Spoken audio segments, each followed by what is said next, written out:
Hello everyone, मैं सुजीत शुक्ला स्वागत करता हूं आप सबका आपके अपने channel UPSC insights by Sujit में। अगर आपने चैनल को अभी तक सब्सक्राइब नहीं किया तो प्लीज़ चैनल को सब्सक्राइब कीजिए। अगर आपको वीडियो हेल्पफुल लगती है तो प्लीज़ इन्हें शेयर कीजिएगा। आज हमारा वेक्टर स्पेस से रिलेटेड लास्ट लेसन है। उसके बाद जो हमारा नेक्स्ट लेक्चर रहेगा उसमें हम जो टॉपिक कवर करेंगे वो क्या रहेगा, लीनियर ट्रांसफॉर्मेशन। और एक बार हमारा पूरा लीनियर ट्रांसफॉर्मेशन हो जाएगा तो हमारा जो सबसे बड़ा लेसन है लीनियर अलजेब्रा वो कंप्लीट हो जाएगा।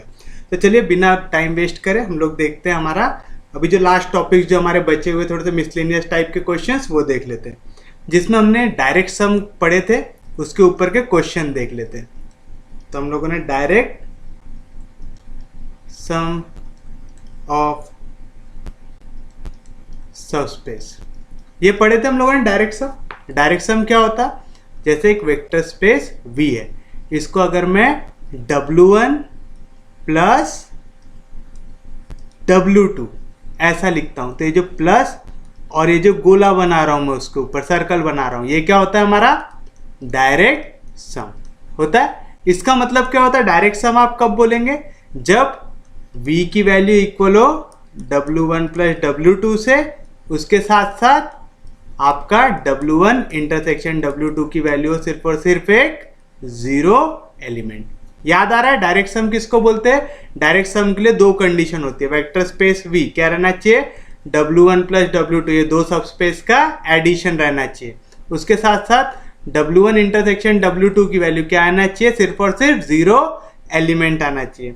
दो हमारे सबस्पेस जो भी वेक्टर स्पेस है वो इक्वल कब होते हैं, जब हमारा V कंटेंड हो W1 प्लस W2 में और W1 प्लस W2 कंटेंड हो V में। ये कैसे याद रखेंगे आप, अगर आपको दिखाना है A इक्वल है B से, क्या दिखाना है आपको, A इक्वल है B से, तो आपको क्या दिखाना पड़ेगा, A जो है ये कंटेंट है B के अंदर, B जो है वो कंटेंट है A के अंदर। अगर आपने दोनों चीजें दिखा दी कि A का हर एक एलिमेंट B के अंदर प्रेजेंट है और B का हर एक एलिमेंट A के अंदर प्रेजेंट है, इसी का मतलब क्या हो गया, A इक्वल है B से। क्या कह रहा हूं मैं, A का हर एक एलिमेंट प्रेजेंट है B में, B का हर एक एलिमेंट प्रेजेंट है A में, तो आप बोल सकते हैं A इक्वल है B से। तो थोड़ी सी थ्योरी लिख लेते हैं। आप जैसे जैसे क्वेश्चंस भी देखेंगे, इसके ऊपर दो क्वेश्चन है इंपॉर्टेंट जो आपको पढ़ना है, वो दोनों के दोनों क्वेश्चन देख लेते हैं। चलिए थोड़ा सा थ्योरी लिख लीजिए ताकि आप जब बाद में पढ़े तो आपको याद रहे। Let W1 and W2 be two subspaces of a vector space V over the field F is called direct sum of W1 and W2 if and only if first V is equals to W1 plus W2 and second W1 intersection W2 is equals to zero element. याद रहेगा, पक्के में याद रहेगा, इसमें कोई दिक्कत नहीं है आपको, कोई डाउट नहीं, सबको याद रहेगा। क्या दो कंडीशंस याद रखना है आपको, डायरेक्ट सम कैसे डिनोट करते हैं, प्लस बनाना है उसके ऊपर ड्रॉ कर देना है सर्कल, ये काय का सिंबल हो गया हमारा डायरेक्ट सम का। आपका vector space V direct sum कब कहलाएगा, W1 W2 का, जब V की वैल्यू इक्वल है W1 प्लस W2 से और W1 इंटरसेक्शन W2 इसकी वैल्यू क्या आनी चाहिए, जीरो एलिमेंट आनी चाहिए। एक और चीज जो आपको मास्टर ने याद रखने को बोला है, दो स्पेसेस को इक्वल कैसे दिखाओगे आप, वेक्टर स्पेसेस को इक्वल पहला दिखा दो, A कंटेंट है B के अंदर, यानी A का हर एक एलिमेंट B के अंदर आ रहा है, B कंटेंट है A के अंदर यानी B का हर एक एलिमेंट A में आ रहा है, A का हर एक एलिमेंट B में है, B का हर एक एलिमेंट A में। इसका मतलब क्या हो जाएगा, A इक्वल है B से। इस बात पे इतना एम्फेसिस क्यों दे रहा हूं, आपको अभी समझ में आ जाएगा। जैसे सीधा क्वेश्चन पे चलते हैं।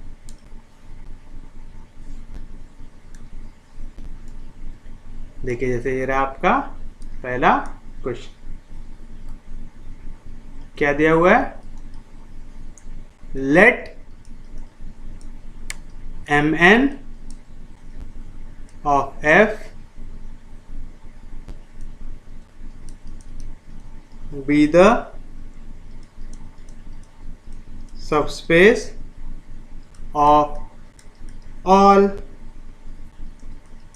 n cross n matrices over the field F. Let W1 be the subspace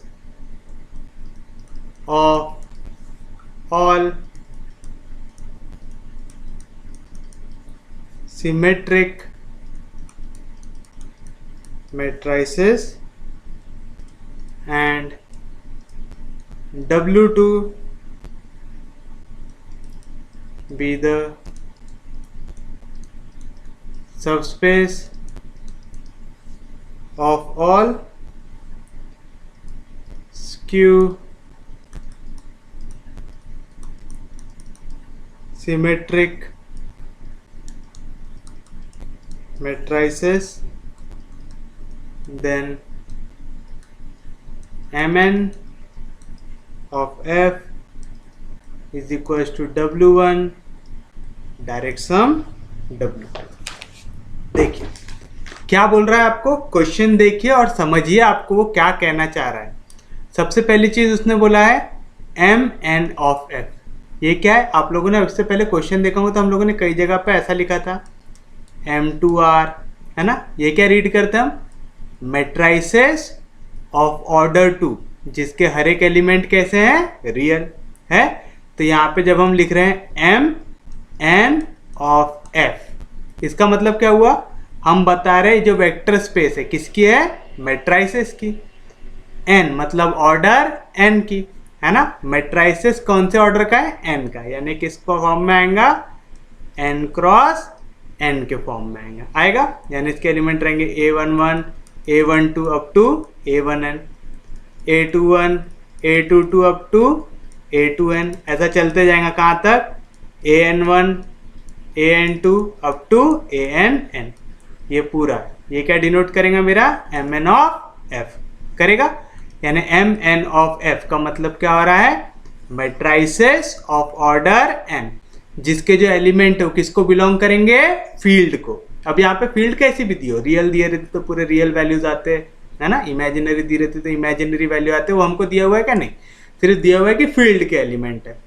तो Mn ऑफ F क्या दिया हुआ है, subspace of all n cross n matrices over the field F। बोल रहा है Mn ऑफ F क्या डिनोट करता है, हर एक मैट्राइस जो ऑर्डर हो n क्रॉस n का। तो n क्रॉस n का आप कोई भी मैट्राइस ले लो, किसके अंदर आएगा, Mn ऑफ F के अंदर आएगा। पहली चीज समझी, W1 be the subspace of all symmetric matrices. W1 के अंदर सिर्फ और सिर्फ कौन से मैट्राइसेस आएंगे, सिमेट्रिक मैट्रिक्स आएंगे। सिमेट्रिक मैट्रिक्स याद है, A ट्रांसपोज अगर इक्वल आ जाए A से, तो ये कौन सा मैट्रिक्स होता है हमारा, सिमेट्रिक मैट्रिक्स। उम्मीद है आप लोग रिवाइज कर रहे होंगे, आगे पार्ट पीछे सा पार्ट नहीं होना चाहिए, क्योंकि आप जितने अच्छे से देखिए, एक चीज आपको समझना है कि आप कितना क्वांटिटी पढ़ रहे हो वो मैटर नहीं करता, आप कितनी क्वालिटी के साथ पढ़ रहे हो वो मैटर करता है। अगर आपने ये लीनियर अलजेब्रा, ये लेसन बहुत बड़ा है, इसको आपने बहुत अच्छे से प्रिपेयर कर लिया, तो इसके ऊपर जितने क्वेश्चंस आए आपको हर एक क्वेश्चन सॉल्व करते आना चाहिए। तो ये लेसन प्रिपेयर करके मतलब है, ऊपर ऊपर पढ़ के कोई मतलब है क्या, नहीं। ऊपर ऊपर पढ़ के आप पूरे लेसन्स भी कवर कर लेंगे तो कोई मतलब आएगा क्या, नहीं। आप जितने लेसन पढ़ रहे हैं उसको एकदम डिटेल में पढ़िए, देखिए उसमें तो कौन से ऐसे लेसन है जो आपको सूट करते हैं, वाले लेसन हद से ज़्यादा डिटेल में पढ़िए कि कोई भी क्वेश्चन उससे पूछे तो आपको सॉल्व करते आना चाहिए। उसके लिए क्या ज़रूरी है कि आप जो चीज़ पढ़ रहे हैं वो चीज़ रिवाइज भी करते जाए, ठीक है। तो क्या कह रहे हैं हम लोग, एक मैट्रिक्स सिमेट्रिक कब होता है, जब A ट्रांसपोज की वैल्यू इक्वल होती है A से, मतलब डायगोनल के ऊपर वाले एलिमेंट और डायगोनल के नीचे वाले एलिमेंट कैसे होते हैं, सेम होते हैं। याद है, ये क्या होता है हमारा सिमेट्रिक मैट्रिक्स। फिर क्या बोल रहा है, W2 be a subspace of all skew symmetric matrix. Skew symmetric matrix क्या था? ए ट्रांसपोज अगर इक्वल रहे माइनस ए से, तो वो कौन सा मैट्रिक्स होता है? Skew symmetric matrix. इसमें क्या फर्क होता है? डायगोनल के ऊपर वाले एलिमेंट और डायगोनल के नीचे वाले एलिमेंट का मैग्नीट्यूड तो सेम होता है, लेकिन साइन कैसा होता है? अपोजिट। अगर डायगोनल के ऊपर प्लस है तो नीचे क्या आएगा? माइनस। कैसा डिनोट किया था हमने? ए आई जे इक्वल रहता है माइनस ए जे आई। पढ़े थे ऐसा। और जो डायगोनल के एलिमेंट आते हैं वो पूरे के पूरे क्या आते हैं? जीरो। ये कुछ बेसिक प्रॉपर्टीज थी हमारे सिमेट्रिक स्क्यू सिमेट्रिक, वो आपको याद रहनी चाहिए। तो समझे यहाँ तक? कोई दिक्कत नहीं, कोई डाउट नहीं। तो आपको यहाँ पे प्रूव क्या करना है? क्या प्रूव करना है? क्या साबित करना है? M N of F equal है W1 डायरेक्ट सम W2 से। देन के बाद जो भी रहता है हमारे लिए क्या रहता है? 2 प्रूव रहता है। तो चलिए सॉल्यूशन क्या प्रूव करना है आपको? यहाँ पे आपको प्रूव करना है एम एन ऑफ एफ। ये क्या है? W1 direct sum with W2 prove करना है। एक वैल्यू डायरेक्ट सम कब आती? दो चीजें प्रूव होनी चाहिए। दैट इज, पहली चीज क्या प्रूव करना है आपको? कि एम एन ऑफ एफ ये इक्वल हो जाए W1 प्लस W2 से, है ना? पढ़ाया था मास्टर ने ऐसा कुछ। एंड सेकेंड कंडीशन क्या बताया था मास्टर ने? W1 इंटरसेक्शन W2, इसकी वैल्यू क्या है? सिर्फ और सिर्फ 0 एलिमेंट है। पढ़े थे ऐसा हम लोगों ने यहाँ पे। डायरेक्ट सम क्या कंडीशन रहती है? V इक्वल है W1 प्लस W2 से, और W1 इंटरसेक्शन W2 की वैल्यू क्या है? सिर्फ और सिर्फ 0 एलिमेंट। तो हमको यहाँ पे दो चीजें प्रूव करना है। M N of F equal है W1 प्लस W2 से, W1 इंटरसेक्शन W2 का ऐसे इक्वल है 0 एलिमेंट। उम्मीद है यहाँ तक किसी को कोई दिक्कत नहीं होगी। अब पहली चीज प्रूव करेंगे। क्या प्रूव करना है? M N of F equal है W1 प्लस W2 से। मास्टर ने क्या बताया था? दो सबस्पेस को इक्वल दिखाना है। कैसे करना? A is contained in B, यानी A का एक एलिमेंट प्रेजेंट है B में। B is contained in A, यानी B का एक एलिमेंट कंटेन्ड है A में। तो dono कैसे हो जाएंगे? इक्वल। अब वो कैसे दिखाएंगे? सबसे पहले तो जो दिया हुआ है ना वो लिख दो यहाँ पे। क्या बोल रहा है? Here M N of F क्या दिया हुआ है? Is the subspace of all n cross n matrices over the field F। ये पहली चीज दी हुई थी। उसके साथ साथ क्या दिया हुआ है? W1 is the subspace of all symmetric matrices. दिया हुआ है ऐसा। एंड क्या दिया हुआ है? W2 is the subspace of all skew symmetric matrices. क्या किया जी मैंने यहाँ पे? जो चीज क्वेश्चन में दी हुई थी उसी को B के जगह इज लगा के लिख दिया कि हियर जो पहली चीज दी हुई थी एम एन ऑफ एफ क्या है, W1 क्या है और W2 क्या है। तो मैं ऐसा बोल सकता है क्या? Therefore W1 plus W2 is contained in M N of F. बोल सकता हूँ क्या? आज ही बोल सकता हूँ। क्यों बोल सकता हूँ? अब आप समझिए। एम एन ऑफ एफ क्या है हमारा? एम एन ऑफ एफ यहाँ पे एम एन ऑफ एफ है subspace of all n cross n matrix. यानी कोई भी एम एन ऑफ एफ क्या है? कोई भी n क्रॉस n का मैट्रिक्स अगर आपको दिख जाए, ऐसा मैट्रिक्स जो n क्रॉस n के फॉर्म में, तो किस में आ जाएगा? एम एन ऑफ एफ में। अब समझो अगर मैं इसको लूँ मैट्रिक्स ऑफ ऑर्डर 2 लिख रहा है ऐसा, ये क्या होगा? Matrix of order 2। अब अगर मैं W1 क्या है यहाँ पे? सबस्पेस ऑफ और सिमेट्रिक मैट्रिक्स, तो मैं 2 क्रॉस 2 लेता हूँ ताकि आपको चीजें अच्छे से समझ में आए। तो कोई भी 2 क्रॉस 2 का सिमेट्रिक मैट्रिक्स ले लीजिए। W1 क्या डिनोट कर रहा है? Subspace of all symmetric matrix. तो W1 के अंदर कौन से एलिमेंट आएंगे? जो सिमेट्रिक मैट्रिक्स हो। कोई भी सिमेट्रिक मैट्रिक्स ले लो। मैं W1 ले लेता हूं 1 2 3 3। ये है सिमेट्रिक मैट्रिक्स। क्यों है सिमेट्रिक मैट्रिक्स? क्योंकि प्रिंसिपल डायगोनल के ऊपर और नीचे का एलिमेंट कैसा है? सेम। तो ऐसा जो भी एलिमेंट रहेगा जिसके प्रिंसिपल डायगोनल के ऊपर और नीचे का एलिमेंट सेम है, तो कौन सा मैट्रिक्स बनता है हमारा? Symmetric matrix. W2 क्या है? Subspace of all skew symmetric matrix. Skew symmetric matrix कौन सा होता है? ऐसा एलिमेंट जिसके डायगोनल के ऊपर और नीचे का एलिमेंट सेम हो, लेकिन उनका साइन कैसा आना चाहिए?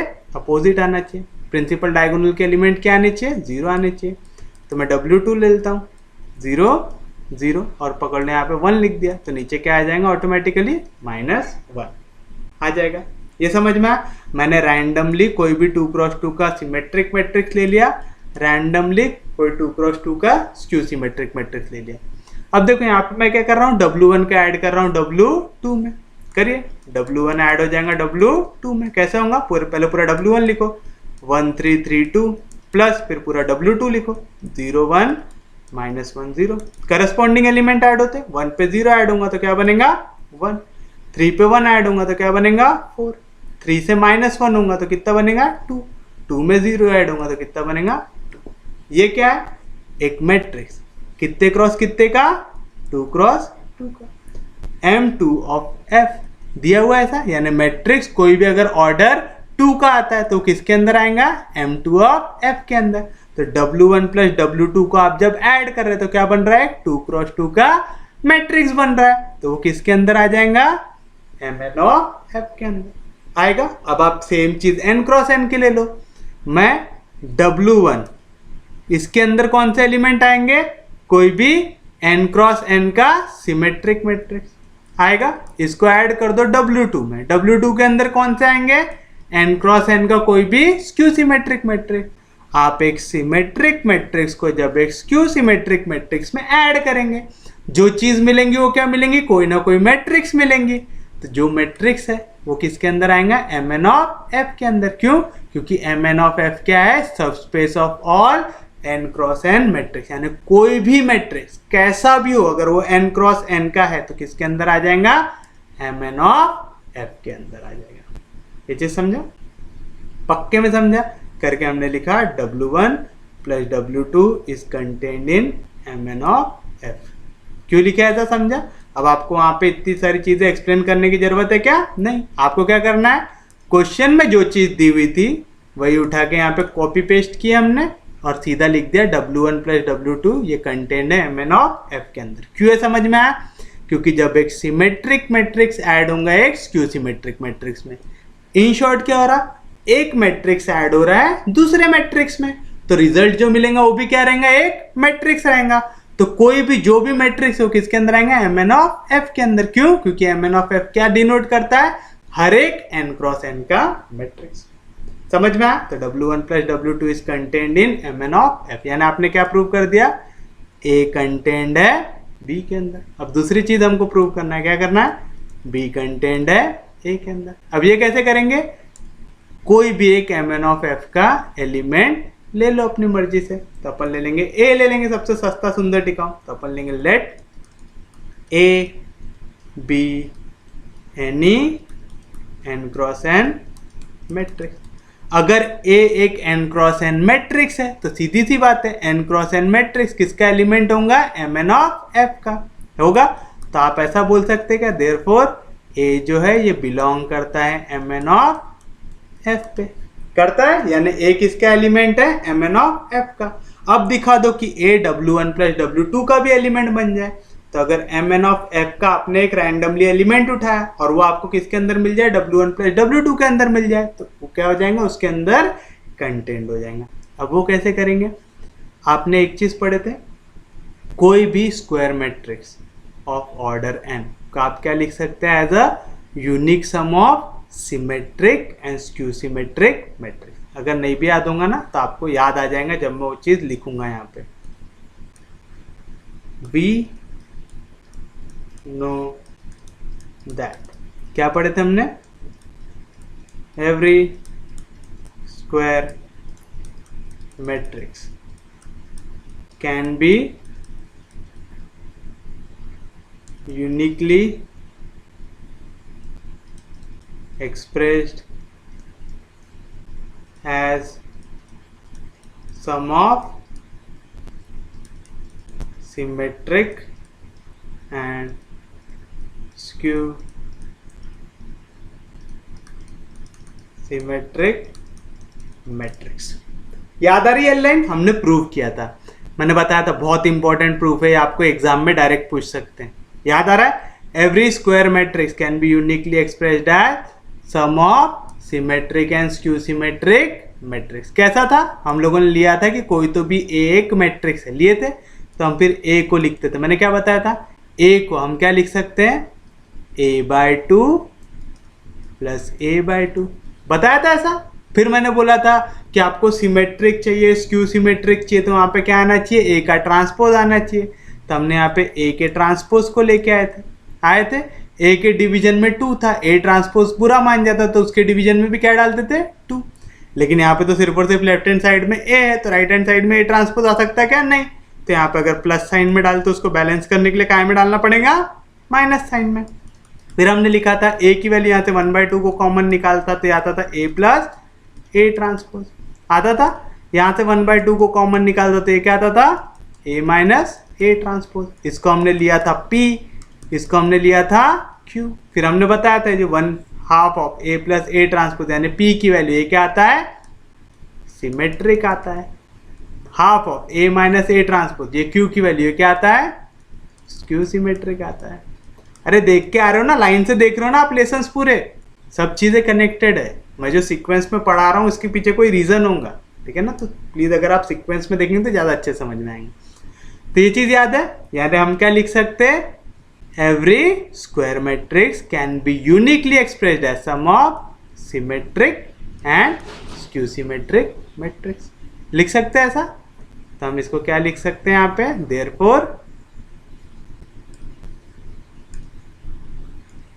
देयरफॉर ए की वैल्यू का आप क्या लिख सकते हैं? 1/2 times A plus A transpose plus 1/2 times A minus A transpose. लिख सकते हैं ऐसा? Uniquely express. ये पी की वैल्यू हो गई, ये क्यू की वैल्यू हो गई। ये पी क्या रहता? Symmetric matrix. आप लिखेंगे where half of A plus A transpose is symmetric matrix है, and half of A minus A transpose is skew symmetric matrix. अरे लिख सकते हैं ऐसा? अब आप एक चीज बताइए, कोई भी सिमेट्रिक मैट्रिक्स किसके अंदर आएगा? W1 के अंदर।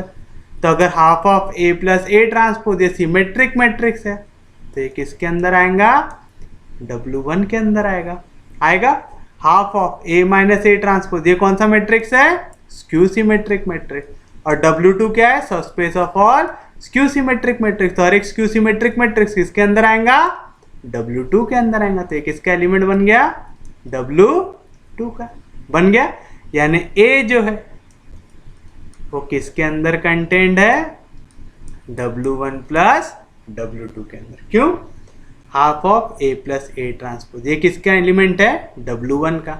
Plus half of A minus A transpose किसका एलिमेंट है? W2 का। तो ए किसका एलिमेंट बन गया? W1 प्लस W2 का बन गया। बट ए किसका एलिमेंट था? हमारा ए एलिमेंट था Mn ऑफ F का।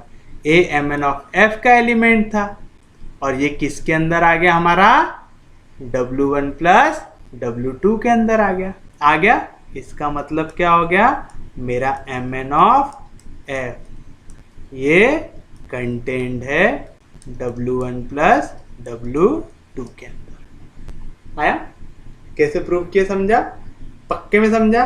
सच में समझा? अगर कोई भी डाउट होगा ना टेंशन मतलब, जब फिर से रिपीट करूंगा तो और अच्छे से समझ में आएंगे। थोड़ा थोड़ा समझ में आ रहा है? क्या करना है? आपने बताया W1 प्लस W2 ये कंटेंट है Mn ऑफ F के अंदर। मतलब यहाँ पे क्या प्रूव किया? A कंटेंट है B के अंदर। फिर आपने क्या प्रूव किया? Mn ऑफ F कंटेंट है W1 प्लस W2 के अंदर। यानी आपने क्या प्रूव कर दिया? B कंटेंट है A के अंदर, A कंटेंट है B के अंदर। बी कंटेंड है ए के अंदर, इसका मतलब क्या होता, ए इक्वल है बी से। लगाओ यही लॉजिक यहाँ पे, एम एन ऑफ एफ ये कंटेंड है W1 प्लस W2 के अंदर, और W1 प्लस W2 ये कंटेंट है एम एन ऑफ एफ के अंदर। इसी का मतलब आप क्या बोल सकते हैं, therefore from 1 and 2 we get, क्या मिलेंगे आपको, एम एन ऑफ एफ ये इक्वल है W1 प्लस W2 से। यही पहली चीज प्रूव करना था आपको, एम एन ऑफ एफ ये इक्वल है W1 प्लस W2 से। पहला काम निपट गया, कोई दिक्कत नहीं, कोई डाउट नहीं, यहाँ तक समझा पक्के में, सबको समझा, पक्के में समझा, तो इसको दे दो इक्वेशन नंबर ए, दे दिए। पहला काम हो गया। दूसरा काम क्या करना है आपको, आपको क्या दिखाना है, W1 इंटरसेक्शन W2 ये किसका एलिमेंट है, जीरो एलिमेंट है। क्या दिखाना है आपको, W1 प्लस W2 इसका जो एलिमेंट है वो क्या आना चाहिए, सिर्फ और सिर्फ जीरो एलिमेंट आना चाहिए। ये कैसे करेंगे, फिर से ले लो ए कोई तो भी मैट्रिक्स, तो अपन लिखेंगे लेट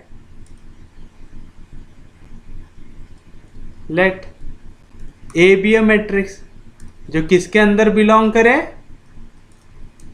W1 इंटरसेक्शन W2 के अंदर। आपको किसकी वैल्यू जीरो प्रूव करना है, W1 इंटरसेक्शन W2 की वैल्यू जीरो प्रूव करना है। तो हमने क्या लिया, ए कोई तो भी एलिमेंट ले लिया W1 इंटरसेक्शन W2। इंटरसेक्शन में एक एलिमेंट के आने के लिए जरूरी क्या होता है, वो W1 में भी आना चाहिए और W2 में भी आना चाहिए। सपोज कि W1 एक एलिमेंट है 1 2 3 है ऐसा, W2 एक एलिमेंट है 2 3 4। तो जब मैं बोलता हूँ W1 इंटरसेक्शन W2, इसमें कौन से एलिमेंट आएंगे, जो W1 में भी हो और W2 में भी हो। यहाँ पे देखो 2 3 W1 में 2 3 W2 में, तो ये W1 में भी है W2 में भी है, तो ये काय में आएगा W1 इंटरसेक्शन W2। तो समझ रहे इंटरसेक्शन में कोई एलिमेंट कब आता, जब वो W1 में भी हो और W2 में भी हो, आना चाहिए ऐसा। हम क्या बोल रहे हैं, ए जो है ये एलिमेंट है किसका, W1 इंटरसेक्शन W2 का। ये इंटरसेक्शन में कब आएगा, जब ए W1 में भी हो उसके साथ साथ ए W2 में भी हो, है ना। अब आप एक चीज बताइए, W1 क्या है, subspace of all symmetric matrix, यानी अगर ए W1 के अंदर है तो ए क्या होना चाहिए, सिमेट्रिक मैट्रिक्स होना चाहिए, होना चाहिए। तो अपन लिख सकते therefore A is symmetric matrix, होना चाहिए। और ए अगर एलिमेंट है W2 का, बोल रहा है ऐसा, अगर ए एलिमेंट है W2 का, W2 का जो भी एलिमेंट है वो कैसा होना चाहिए, स्क्यू सिमेट्रिक मैट्रिक्स होना चाहिए। तो अगर ए एलिमेंट है W2 का, तो ए क्या होना चाहिए, ए इज स्क्यू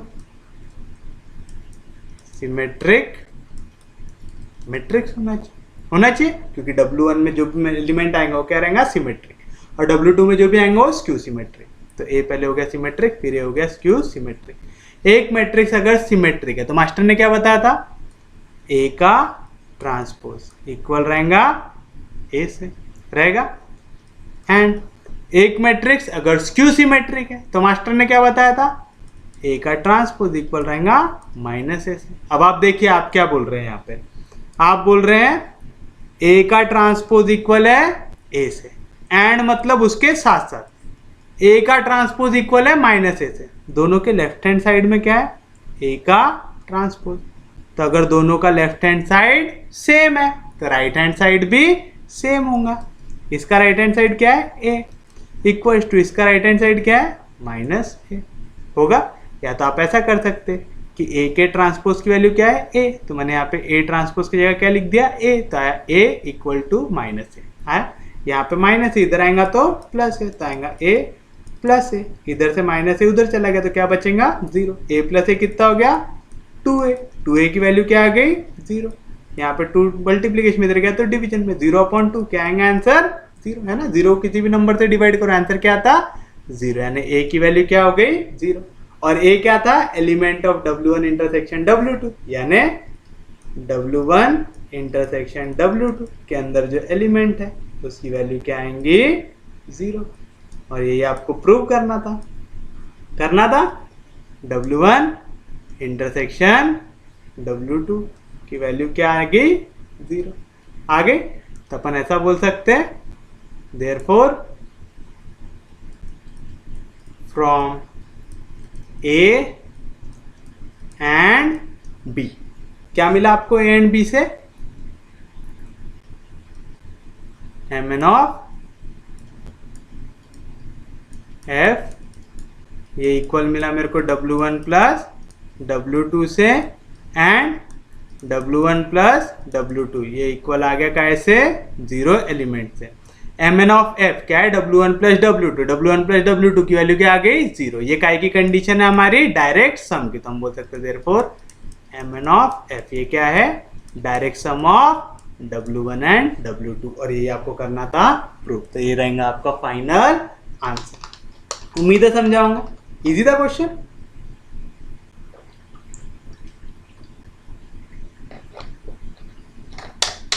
अब जितों को नहीं समझा थोड़ा सा गौर से देखिए। देखो क्या कह रहा है हमको यहाँ पे कह रहा है कि Mn ऑफ F ये क्या है subspace of all n cross n matrices, यानी Mn ऑफ F के अंदर कौन से एलिमेंट आएंगे? ऐसे एलिमेंट जो काय के होंगे। Mn ऑफ F के अंदर हर वो मैट्रिक्स आएगा जो कितने ऑर्डर का होगा n क्रॉस n होगा। फिर हमको वहां पे एक और चीज दिया हुआ है W1 दिया हुआ है। W1 क्या है सबस्पेस किसका? हर एक सिमेट्रिक मैट्रिक्स का। तो W1 के अंदर कौन से मैट्रिक्स आएंगे? हर एक सिमेट्रिक मैट्रिक्स आएंगे। इसी तरीके से W2 क्या दिया हुआ है हमको? हर एक स्क्यू सिमेट्रिक मैट्रिक्स का सबसेट दिया हुआ है। स्क्यू सिमेट्रिक मैट्रिक्स आपको क्या प्रूव करना है यहाँ पे? To prove. क्या प्रूव करना है मेरे को? Mn ऑफ F ये क्या है डायरेक्ट सम किसका? W1 और W2 का। Mn ऑफ F को W1 प्लस W2 का डायरेक्ट सम प्रूव करने के लिए दो चीजें प्रूव करना पड़ेगा। पहला Mn ऑफ F ये इक्वल आना चाहिए किससे? W1 प्लस W2 से। और दूसरा जो चीज आपको प्रूव करनी हो क्या है? W1 प्लस W2 इसकी वैल्यू क्या आनी चाहिए? सिर्फ और सिर्फ 0 एलिमेंट आनी चाहिए। ये प्रूव करने के लिए आपने क्या किया? पूरा का पूरा क्वेश्चन को किया कॉपी। क्या किया आपने? पूरे के पूरे क्वेश्चन को किया यहां से कॉपी।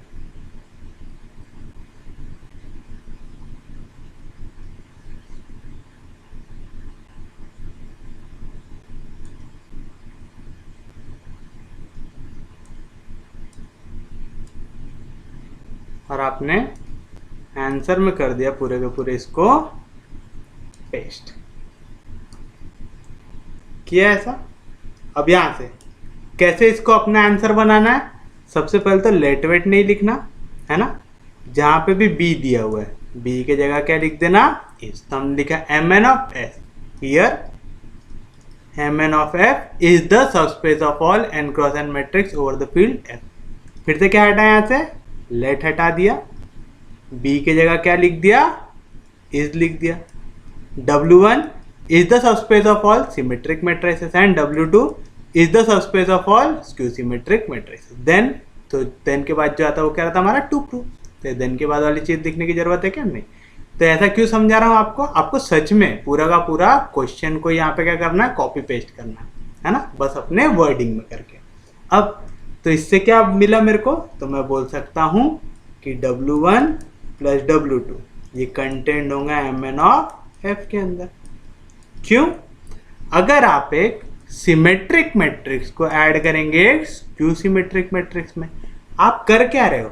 एक मैट्रिक्स को ऐड कर रहे हैं दूसरे मैट्रिक्स में। अगर एक मैट्रिक्स ऐड होगा दूसरे मैट्रिक्स में तो जो आंसर मिलेगा वो भी क्या मिलेगा? एक मैट्रिक्स मिलेगा। तो जब आपने एक n cross n symmetric matrix को ऐड किया एक n cross n skew symmetric matrix से, तो जो आंसर मिलेगा वो क्या मिलेगा? कोई n क्रॉस n का मैट्रिक्स। वो किसके अंदर आ जाएगा? Mn ऑफ F के अंदर। तो आपने लिखा W1 plus W2 is content in Mn of F। ये हो गया मेरे लिए इक्वेशन नंबर 1। मैंने क्या प्रूव कर दिया? A कंटेंट है B के अंदर। अगर मेरे को दिखाना है A इक्वल है बी से, तो क्या दिखाना पड़ेगा, ए कंटेंट है बी के अंदर। अब दिखाना पड़ेगा बी कंटेंट है ए के अंदर। ये कैसे दिखाएंगे, कोई भी एक एलिमेंट ले लो जो mn ऑफ f का हो और दिखा दो किसके अंदर आ जाए, W1 प्लस W2 के अंदर। हो जाएगा काम। तो आपने लिखा let A B any square matrix of order n। क्या लिखा आपने, एक कोई तो भी स्क्वायर मैट्रिक्स है ऑर्डर n का, यानी एक n क्रॉस n का मैट्रिक्स है। जो भी n क्रॉस n का मैट्रिक्स है वो किसके अंदर आ जाएगा, mn ऑफ f के अंदर। तो आप बोल सकते ए कंटेंट जो एलिमेंट है वो किसको बिलोंग करता है, mn ऑफ f के अंदर, है ना। अब दिखा दो ये जो a है जो mn ऑफ f के अंदर का है, ये W1 प्लस W2 का भी एलिमेंट है। ये दिखा दिया तो आप बता दोगे b is contained in a, दिखा देंगे। तो a contained in b, b contained in a, तो a इक्वल आ जाएगा b से, आ जाएगा। अब वो कैसे करेंगे, आपको क्या बता रहा है, a क्या लिया आपने, एक square matrix of order n, यानी n क्रॉस n का मैट्रिक्स लिया। हमने एक प्रॉपर्टी पढ़े थे, कहाँ पे पढ़े थे वाली प्रॉपर्टी, शुरू में पढ़े थे जब हमारा सिमेट्रिक और स्क्यू सिमेट्रिक मैट्रिक्स पढ़े थे। क्या पढ़े थे हम लोगों ने वहाँ पे, वी नो दैट। क्या पढ़े थे, याद होना चाहिए line, every square matrix can B uniquely expressed as sum of symmetric and non-skew symmetric, symmetric and skew symmetric matrix। क्या पढ़े थे हमने, every square matrix can be uniquely expressed as sum of symmetric and skew symmetric matrix, यानी कोई भी square matrix जो है आप इसको लिख सकते हैं सम, यानी एडिशन। किनका एडिशन, एक सिमेट्रिक मैट्रिक्स और एक स्क्यू सिमेट्रिक मैट्रिक्स। अब ये नहीं बताऊंगा क्योंकि वाला प्रूफ हमने बहुत बार देखे हैं ना, बहुत अच्छे से बहुत डिटेल में देखे हैं। इसको पी लेते, इसको क्यों लेते, जहां पे where half of A plus A transpose, ये क्या होगा, हाफ ऑफ जहां पे भी प्लस आता है वो क्या होता है, इज सिमेट्रिक मैट्रिक्स। अगर ये सिमेट्रिक मैट्रिक्स है, सिमेट्रिक मैट्रिक्स किसके अंदर आएगा, सिमेट्रिक मैट्रिक्स किसके अंदर आएगा, W1 के अंदर आएगा। तो आप बोलोगे ये एलिमेंट है किसका, W1 का। And half of A minus A transpose is skew symmetric matrix, क्योंकि half of A minus A transpose skew symmetric matrix है। स्क्यू सिमेट्रिक मैट्रिक्स किसके अंदर आएगा, W2 के अंदर। तो ये एलिमेंट किसका हो गया, W2 का, यानी A किसके अंदर आ रहा, ये एलिमेंट है W1 का, ये एलिमेंट है W2 का, बीच में कौन सा साइन है, प्लस। तो आप बोल सकते हैं देयरफॉर A एलिमेंट है किसका, W1 प्लस W2 का है। पर A तो किसी और का एलिमेंट था, A किसका एलिमेंट था, Mn ऑफ F का, यानी A जो एलिमेंट है Mn ऑफ F का वो किसके अंदर आ रहा है, W1 प्लस W2 का, यानी Mn ऑफ F का हर एक एलिमेंट किसके अंदर आ रहा है, W1 प्लस W2 के अंदर। क्योंकि ऐसा हो रहा है तो हम बोल सकते हैं Mn ऑफ F ये कंटेंट है किसमें, W1 प्लस W2 में। पहले आपने क्या प्रूव किया था, W1 प्लस W2 ये कंटेंट है Mn ऑफ F में। अब आपने क्या प्रूव किया, Mn ऑफ F ये कंटेंट है W1 प्लस W2 में। A कंटेंट है B के अंदर, B कंटेंट है A के अंदर, इसका मतलब A इक्वल है B से, यानी आप बोल सकते हैं Mn ऑफ F ये इक्वल है W1 प्लस W2 से। इसको फिर हमने दे दिया इक्वेशन नंबर A, दे दिया, कोई दिक्कत नहीं।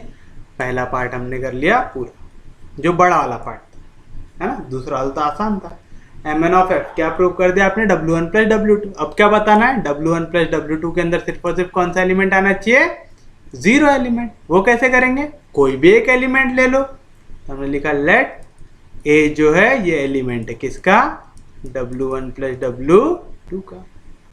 ले लिया, सॉरी W1 इंटरसेक्शन W2 का ले लिया आपने। एक एलिमेंट इंटरसेक्शन में कब आता है, जब वो एलिमेंट W1 में भी हो और वो एलिमेंट W2 में भी हो, है ना। जब दोनों में रहेगा तभी तो इंटरसेक्शन में आएगा। इंटरसेक्शन में वही एलिमेंट आता है जो दोनों में कॉमन हो। अगर A W1 का एलिमेंट है, W1 का अगर एलिमेंट रहेगा तो A कौन सा मैट्रिक्स बन जाएगा, सिमेट्रिक मैट्रिक्स बन जाएगा, बनेगा। A एलिमेंट है W2 का, W2 में कौन से एलिमेंट आते हैं, वो जो कौन से हो, स्क्यू सिमेट्रिक हो। अरे आएगा, समझ रहा है। A is a symmetric matrix. एक मैट्रिक्स सिमेट्रिक कब होता है, जब A का ट्रांसपोज इक्वल हो A। क्या लिखा है यहाँ पे, एंड। एक मैट्रिक्स क्यू सिमेट्रिक कब होता है, जब उसका ट्रांसपोज इक्वल हो माइनस A से। तो हम ऐसा बोल सकते हैं कि A ट्रांसपोज की वैल्यू क्या है, A। तो यहाँ पे A ट्रांसपोज की जगह मैं क्या लिख दूंगा, A इक्वल है माइनस A से। ऐसा समझता तो ऐसा, या तो ऐसा याद रखो।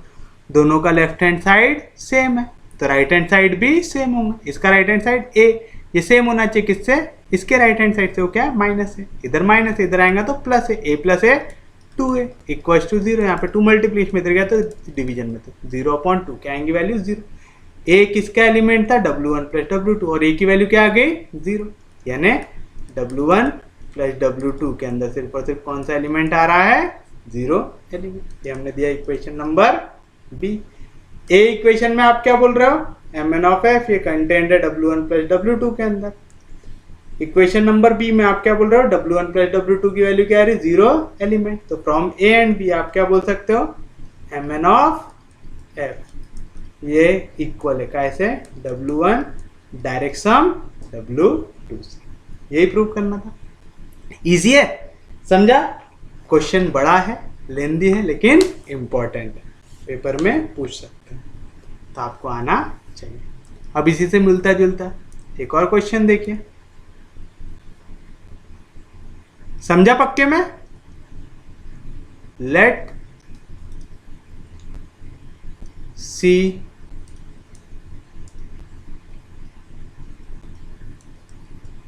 Are be the subspace of all real valued continuous function on R मतलब real numbers and W1 be the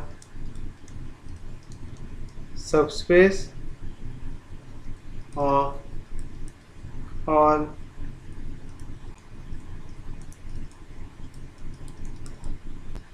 even functions and W2 be the subspace of all odd functions, then C of R is direct sum of W1 and W2। अगर आपको पिछला question समझा है ना, copy paste ये question है उसमें। कैसे कॉपी पेस्ट है, देखिए सॉल्यूशन। क्या प्रूव करना है, देन के बाद जो भी दिया रहता वो कह रहा था हमारे लिए टू प्रूव। तो टू प्रूव क्या साबित करना है जी आपको, यहाँ पे सी आर ये क्या आना चाहिए, W1 और W2 का डायरेक्ट सम आना चाहिए। That is we have to prove that। Direct sum prove करने के लिए कितनी चीजें प्रूव करना पड़ता है, 2। पहला क्या प्रूव करना पड़ता है, सी ऑफ आर ये इक्वल आ जाए W1 प्लस W2 से। एंड दूसरा क्या प्रूव करना पड़ता है, W1 इंटरसेक्शन W2 में सिर्फ और सिर्फ आए एक जीरो एलिमेंट। ठीक है, डायरेक्ट सम की कंडीशन याद हो गई, C R equals to direct sum of W1 plus W2 prove करना था। आप क्या प्रूव करेंगे, पहले सी आर इक्वल आ जाए W1 प्लस W2 से, दूसरा W1 इंटरसेक्शन W2 के अंदर आए सिर्फ और सिर्फ जीरो एलिमेंट। फिर क्या बताया था मास्टर ने, कॉपी पेस्ट। तो हियर क्या दिया हुआ है आपको, सी ऑफ आर, बी की जगह क्या लिख दो, इज लिख दो। C of R is the subspace of all real valued continuous function on R. And क्या दिया हुआ है, W1 is the subspace of all even functions and W2 is the subspace of all odd functions। फिर क्या लिख दो, therefore W1 plus W2 is contained in C of R। Equation number 1। कैसे आप इवन और ऑड फंक्शन सबसे पहले आप समझिए। एक फंक्शन इवन कब होता है, ठीक है, क्या याद रखना है, एक फंक्शन इवन कब होता है, अगर f ऑफ माइनस एक्स की वैल्यू आ जाए f ऑफ x तो वो फंक्शन होगा इवन फंक्शन। एक फंक्शन ऑड कब होता है, f ऑफ माइनस एक्स की वैल्यू इक्वल आ जाए माइनस f ऑफ x तो कौन सा फंक्शन आएगा, ऑड फंक्शन। समझा, नहीं समझा, कहना क्या चाहते हो। अगर मैं लिखता हूं f ऑफ x की वैल्यू एक्स स्क्वायर, क्या लिखा जी मैंने, f ऑफ x की वैल्यू एक्स स्क्वायर। अब अगर मैं यहाँ पे x के जगह माइनस एक्स डाल दूं, क्या बोल रहा हूँ, अगर मैं x के जगह यहाँ पे माइनस एक्स डाल दूं तो चलो x के जगह निकाल लो माइनस एक्स। कैसे करते, जहां जहां पे x उसकी जगह क्या लिख दो, माइनस एक्स। यहाँ पे क्या था, x का स्क्वायर, तब काय का स्क्वायर आ जाएगा, माइनस एक्स का स्क्वायर। माइनस का स्क्वायर प्लस x का स्क्वायर एक्स स्क्वायर, यानी f ऑफ माइनस एक्स की वैल्यू क्या है, एक्स स्क्वायर। तो आप देख रहे हैं f ऑफ x की वैल्यू भी क्या है, x square, f of minus X की वैल्यू भी क्या है, एक्स स्क्वायर। दोनों का राइट हैंड साइड सेम है तो लेफ्ट हैंड साइड भी सेम होगा। तो मैं बोल सकता f ऑफ x इक्वल है f of minus x, f of minus X equal है f ऑफ x। तो ये कौन सा फंक्शन हो गया, इवन फंक्शन, एंड जहाँ पे माइनस साइन का कोई प्रभाव नहीं पड़ता है ना, वैल्यू चेंज होती क्या नहीं, तो वो कौन सा फंक्शन हो जाता, इवन फंक्शन। तब ऑड के लिए देखो, अगर मैं f ऑफ x की वैल्यू ले लूँ एक्स क्यूब तो f ऑफ माइनस एक्स की वैल्यू क्या हो जाएंगे, जहाँ जहाँ x है उसकी जगह लिख दो माइनस एक्स, तो माइनस एक्स का क्यूब, यानी f ऑफ माइनस एक्स की वैल्यू क्या हो जाएंगे, माइनस का क्यूब माइनस एक्स का cube x cube. X cube का की वैल्यू f ऑफ x की है, तो यहाँ पे क्या हो जाएगा, f ऑफ माइनस एक्स, ये कैसे इक्वल है, माइनस एक्स क्यूब से, एक्स क्यूब का की वैल्यू f ऑफ x है, तो f ऑफ माइनस एक्स की वैल्यू क्या हो रही है, माइनस f ऑफ x। तो ये कौन सा फंक्शन आ गया, ऑड फंक्शन। इवन और ऑड समझ में आ गया। इवन फंक्शन कौन सा रहेगा, जिसपे माइनस साइन डालने के बाद कोई फर्क ना पड़े, यानी f ऑफ माइनस एक्स की वैल्यू क्या है, f ऑफ x है। तो ऑड कौन सा होगा, जिसपे माइनस साइन डालने से फर्क पड़े, तो f ऑफ माइनस एक्स की वैल्यू क्या आ रही, माइनस f ऑफ x। ये याद करो। अब देखो, कितना भी बोलो, कुछ भी हो, इवन हो चाहे ऑड हो, है क्या, एक फंक्शन है। जैसे अगर मैं एक्स स्क्वायर अभी बताया कौन सा फंक्शन है, इवन फंक्शन, इस पे मैंने ऐड किया एक्स क्यूब, कौन सा फंक्शन है, ऑड फंक्शन। एक इवन फंक्शन में मैंने ऐड किया एक ऑड फंक्शन, मतलब एक फंक्शन में मैंने दूसरा फंक्शन ऐड किया, तो आंसर क्या मिल रहा, कोई ना कोई फंक्शन ही मिल रहा ना। अभी भी ये क्या है, f ऑफ x ही है ना। एक्स स्क्वायर और एक्स क्यूब दोनों क्या है, वेरिएबल है किसके, एक्स के। तो जब मैंने एक फंक्शन में, एक इवन फंक्शन में एक ऑड फंक्शन को ऐड किया, कुछ चेंज हुआ नहीं हुआ, क्या मिला मेरे को, कोई ना कोई एक फंक्शन मिला। और सी ऑफ आर क्या डिनोट करता है, subspace of all real valued continuous function, यानी सी ऑफ आर के अंदर हर एक कंटिन्यूअस फंक्शन आएगा, चाहे वो इवन हो, चाहे ऑड हो, चाहे इवन ऑड का कॉम्बिनेशन हो। करके हमने लिखा है यहाँ पे W1 + W2 is contained in C of R. जितों को समझा वेल एंड गुड, जितों को नहीं समझा कुछ इसमें दिमाग लगाने की जरूरत है क्या, नहीं। मास्टर ने जो सीक्वेंस बताया वही चलने दो, आपको ऑटोमेटिकली आंसर आ जाएगा।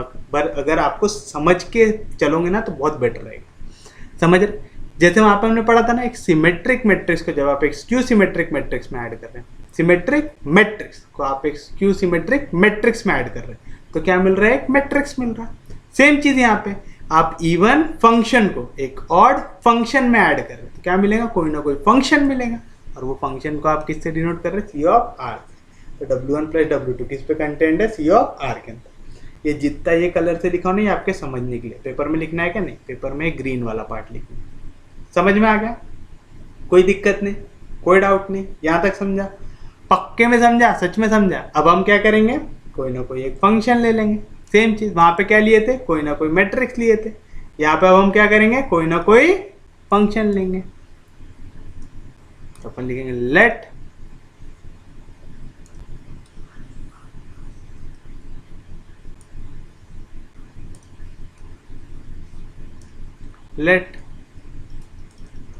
f of x be any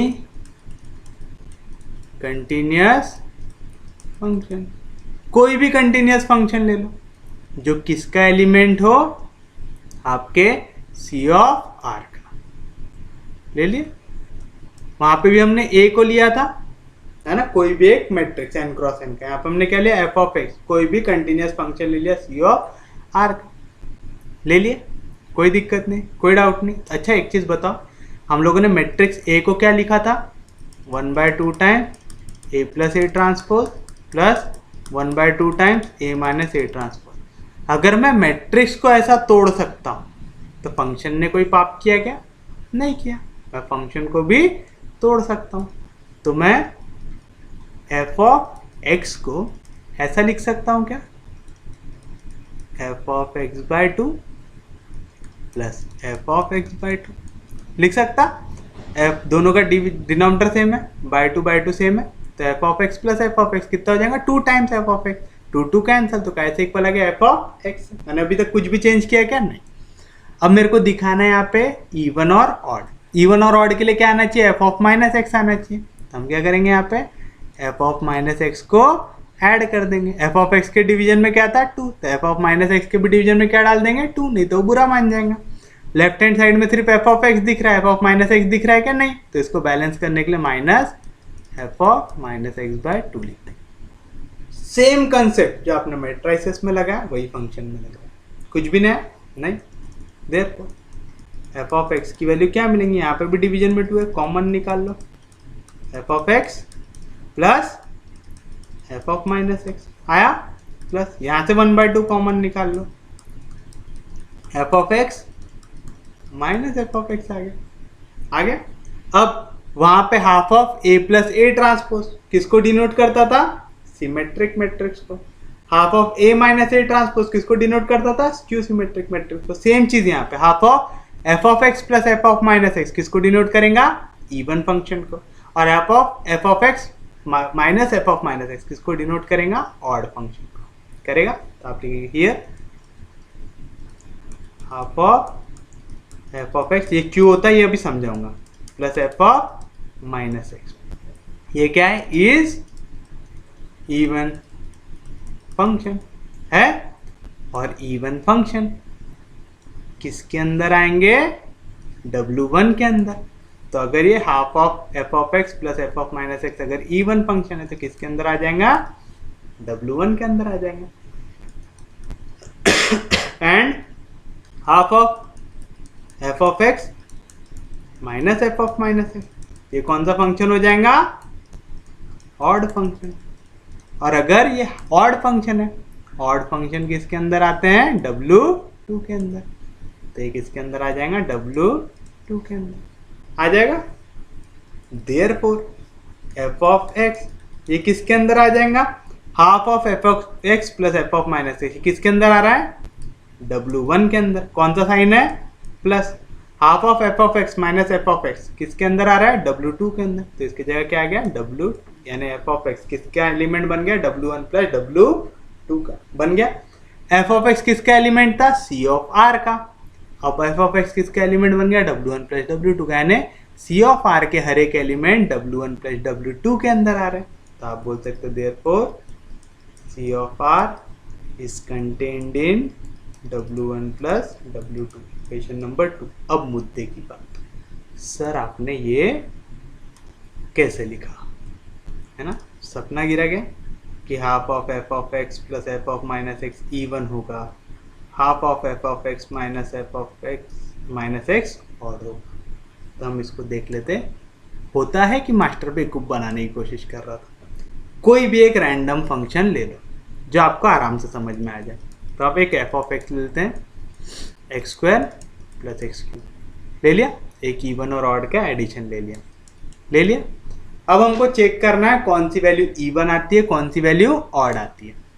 पहले क्या हमारे पास, half of F of x plus F of minus X. तो सबसे पहले हम क्या करते हैं, एफ ऑफ माइनस एक्स निकालते हैं। एफ ऑफ माइनस एक्स कैसे निकालते हैं जी, माइनस एक्स जहां जहां पे एक्स है उसकी जगह क्या रख दो, माइनस एक्स। तो यहाँ पे क्या था, एक्स का स्क्वायर, अब क्या आएगा, माइनस एक्स का स्क्वायर। एक्स का क्यूब, अब क्या आएगा, माइनस एक्स का क्यूब। ये समझा कैसे निकालते हैं एफ ऑफ माइनस एक्स, जहां जहां एक्स है उसकी जगह क्या लिख दो, माइनस एक्स लिख दो।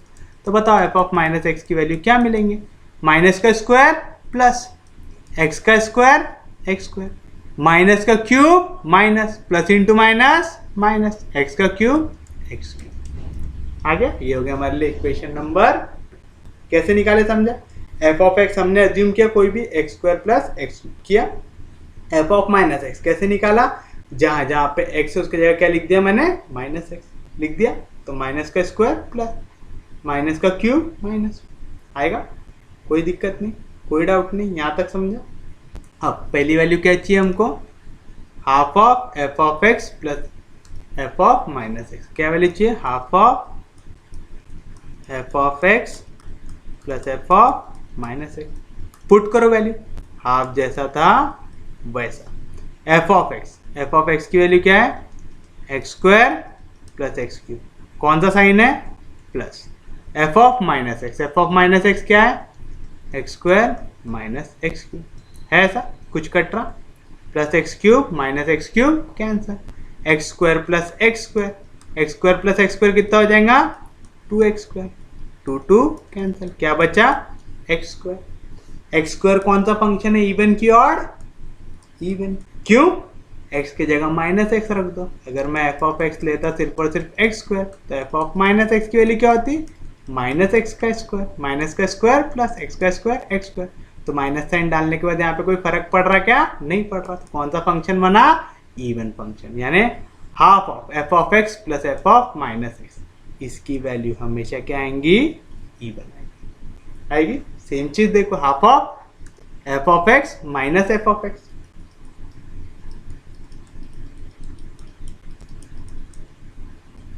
इसकी वैल्यू निकाल के देखिए। तो half of F of X की वैल्यू क्या है जी आपके पास, X square plus X cube. कौन सा साइन है, minus. F of minus X की वैल्यू क्या है, x square minus x cube है। क्या मिलेगा, हाफ ऑफ, ब्रैकेट को करो ओपन, साइन जाएगा अंदर, साइन हो जाएंगे change, plus into minus minus x square, minus into minus plus X cube, plus x square minus x square cancel, x cube plus X cube, कितने बार x cube आ जाएगा, 2 times x cube, 2 cancel. तो क्या है value, x cube. X cube कैसा function है, एक odd function है ना।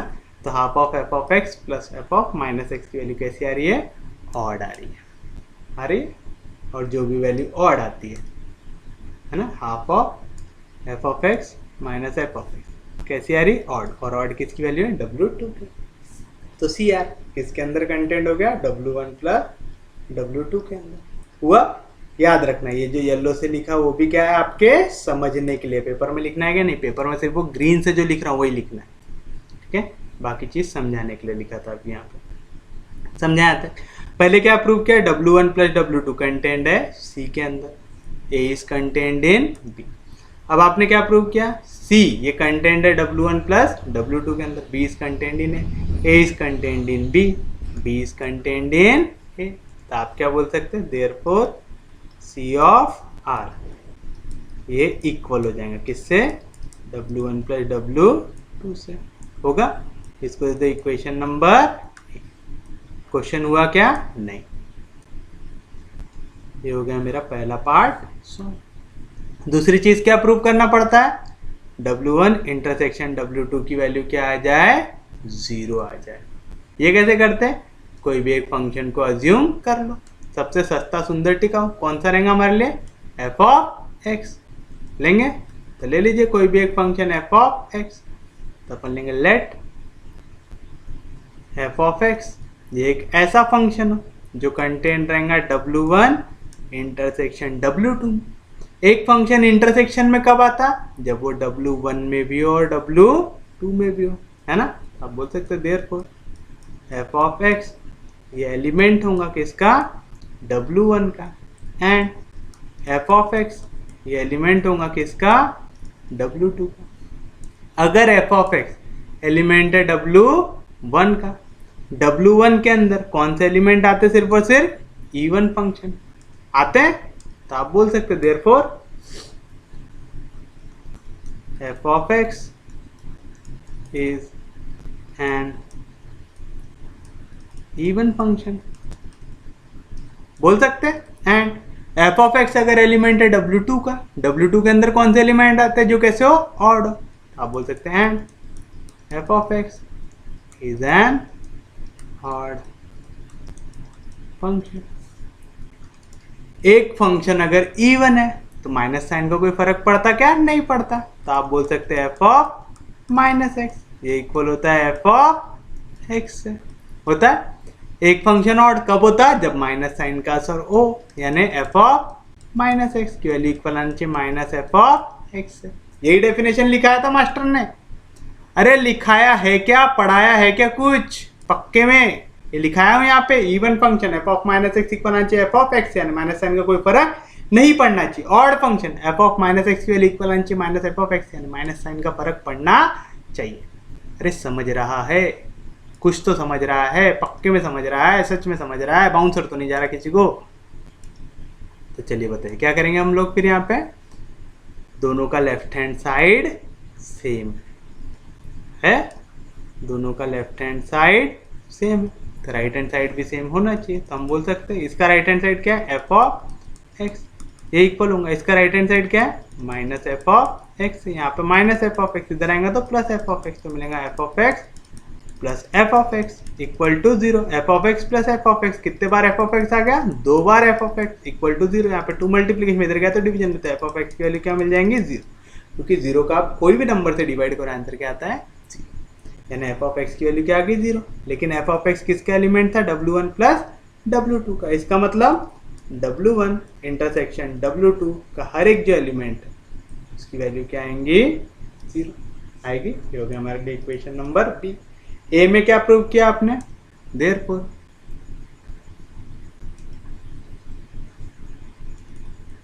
फ्रॉम ए एंड बी, क्या कह सकते हैं आप, ए में आपने क्या प्रूव किया था, सी था ना यहाँ पे, सी ऑफ आर शायद, ये इक्वल है किससे, W1 प्लस W2 से, एंड W1 इंटरसेक्शन W2 की वैल्यू सिर्फ और सिर्फ क्या है, 0 एलिमेंट। ये दो कंडीशन का एक है डायरेक्ट सम की, तो आप बोल सकते हैं therefore C of R is direct sum of W1 and W2। तो this is A final answer. पूरा पिछले क्वेश्चन जैसा था, है ना, बस यहाँ पे नया क्या था, इवन फंक्शन और ऑड फंक्शन का कंसेप्ट। तो आपको क्या याद रखना है, इवन फंक्शन और ऑड फंक्शन के लिए अगर माइनस साइन डालने के बाद कोई फर्क नहीं पड़ता है, यानी f ऑफ माइनस एक्स की वैल्यू इक्वल आती है f ऑफ x से, तो कौन सा फंक्शन होता है, इवन फंक्शन। लेकिन अगर माइनस साइन डालने के बाद फर्क पड़ता है, यानी माइनस साइन आपके ब्रैकेट के बाहर आ जा रही है यहाँ, तो ये कौन सा फंक्शन हो जाता है? Odd function. यानी F of minus X equal आता है माइनस एफ ऑफ एक्स, तो कौन सा फंक्शन हो जाता है? ऑड। याद रखना, कोई भी जनरली हम फंक्शन को दो पार्ट में डिवाइड कर सकते हैं, half of F of x plus F of minus x. ये हमेशा किसको डिनोट करेगा? इवन पार्ट को। Plus half of F of x minus F of minus x, ये किसको डिनोट करेगा? ऑड पार्ट को करेगा। इवन पार्ट किसको कंटेन करेगा? W1। ऑड पार्ट किस में कंटेन करेगा? W2 में, है ना। तो आपका एफ ऑफ एक्स किसके अंदर आ जाएगा? W1 प्लस W2 के अंदर। एफ ऑफ एक्स क्या है? फंक्शन है। फंक्शन किसको डिनोट कर रहा है? सी ऑफ आर को, यानी सी ऑफ आर का एलिमेंट किसके अंदर आया? W1 प्लस W2 के अंदर, यानी सी ऑफ आर। ये कंटेंट है W1 प्लस W2 के अंदर, और हमने पहले ही प्रूव किया था कि W1 प्लस W2 ये कंटेंट है सी ऑफ आर के अंदर। क्यों? क्योंकि जब आप एक इवन फंक्शन को ऐड करोगे एक ऑड फंक्शन में, आप क्या कर रहे हैं? एक फंक्शन को दूसरे फंक्शन में ऐड कर रहे हो, तो जो आंसर मिलेगा वो भी क्या रहेगा? कोई ना कोई फंक्शन रहेगा करके ये इसके अंदर कंटेन होगा। इजी है, समझा? पक्के में समझा? सच में समझा? किसी को भी बाउंसर नहीं जा, अरे सच में समझ रहा है, पक्के में समझ रहा है, कोई दिक्कत नहीं, कोई डाउट नहीं।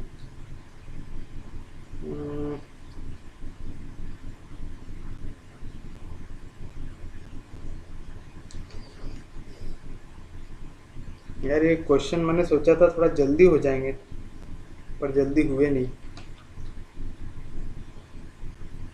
तो ऐसा करते हैं, आज का लेक्चर यहीं तक रखते हैं, आज का थोड़ा छोटा रखते हैं लेक्चर।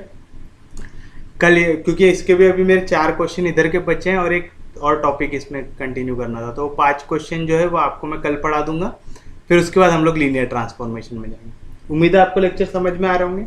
आपको अगर लेक्चर समझ में आ रहे हैं तो प्लीज़ चैनल को सब्सक्राइब कीजिए, वीडियो को शेयर कीजिए। सबसे इंपॉर्टेंट चीज़ मैं बार बार कह रहा हूँ, पढ़ते रहिए, रिवाइज करते रहिए, क्योंकि अगर आप रिवाइज नहीं करेंगे मैथ्स इज हाईली वोलेटाइल, दिमाग से निकल जाएगा, पता भी नहीं चलेगा।